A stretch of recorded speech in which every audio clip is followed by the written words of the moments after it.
So Crowdcube is an equity crowdfunding platform. It allows ordinary people to invest small amounts of money into startups and early stage companies in the UK, and they basically get an equity stake or shareholding in those businesses. How did we do it? How did we start up Crowdcube? Well, I mean, that was it was difficult. We came up with the idea, and like most ideas, it seemed simple to start with, and then the more you explore it, the more difficult it became. And it became clear quite quickly that we needed to get some legal advice on this. I mean, this is a heavily regulated area, so the first thing we did was find some good lawyers to help us out with this. And we were very fortunate. The lawyers that we found really believed in the idea. They believed that this should happen, and they did a lot of work for us for free because we were poor entrepreneurs. We didn't have much money and we couldn't afford their fees, so they did it on a pro bono basis. And they basically analysed the sector and looked at how we were going to structure the business, and came up with some suggestions on how we might use certain exemptions in the regulations to make crowdfunding work. Yeah, well, like I said, there's a lot of red tape involved in this, and our regulator, the Financial Services Authority, are very concerned about protecting investors, as you would imagine. And crowdfunding, of course, democratises investment and it lets ordinary people invest. And those people need to be prepared to understand what they're doing, and they need to understand the risks.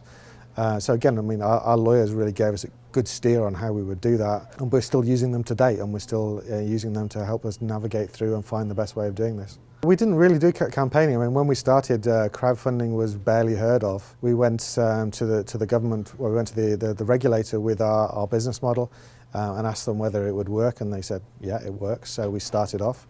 But of course, since then, crowdfunding has really evolved a huge amount, and there's a lot of businesses trying to enter the same space that we're in. And the regulations in the UK, probably likewise in Canada, they're not, what's the best way of putting this, they're not friendly to crowdfunding. And regulation really needs to change to make it work in the UK as well as in Canada. Yeah, our business model uses an exemption in UK law which allows investments within a corporate body to be exempt from the regulations.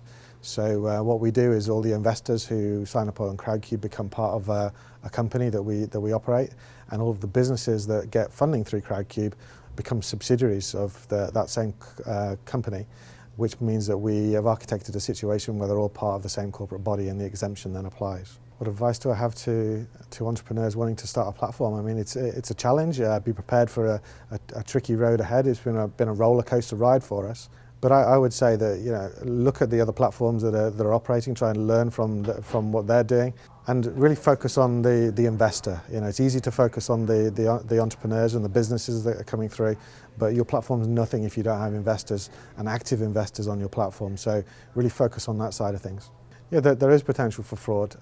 We protect people in a number of ways. First of all, we try to educate our investors to get and to understand what they're getting into and the risks involved in investing in startup businesses.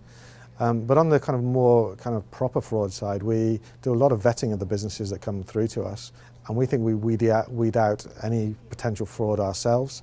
But then, of course, remember, you get tens of thousands of people looking at these businesses, and anybody who might potentially slip through the net, they're easily exposed by the crowd themselves.